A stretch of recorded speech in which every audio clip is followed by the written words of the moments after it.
অলৌকিক ভূতনাথ মন্দির, যেখানে নিমতলা ঘাটের কাছে পবিত্র ছাইয়ের মাধ্যমে হয় মহাদেবের উপাসনা। আর আপনি বুঝতেই পারছেন, নিমতলা ঘাটের কাছে এই ভস্য কোনো সাধারণ ছাই নয়।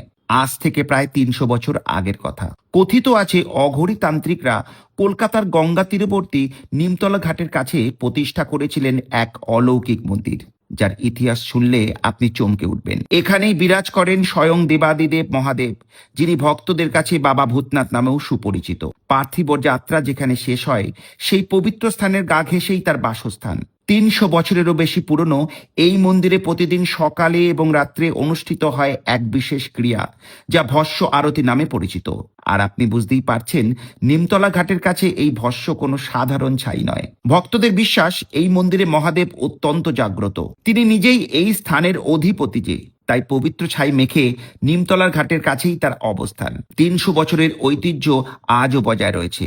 আর অলৌকিকভাবে আরতির সময় ঠিক পৌঁছে যায় ভস্য সেখানে, যাতে বাবা ভূতনাথের ভস্য আরতি কখনো কোনোদিনও বন্ধ না হয়। ভিডিও নির্মাণের জন্য আমি সত্যি এমন কিছু কিছু অভিজ্ঞতা সঞ্চয় করেছি, যা এক কথায় অনবদ্য। ভালো থাকবেন। ভিডিওটি ভালো লাগলে শেয়ার করবেন। কাছে থাকবেন, পাশে থাকবেন। ইতি আপনাদের শোভন।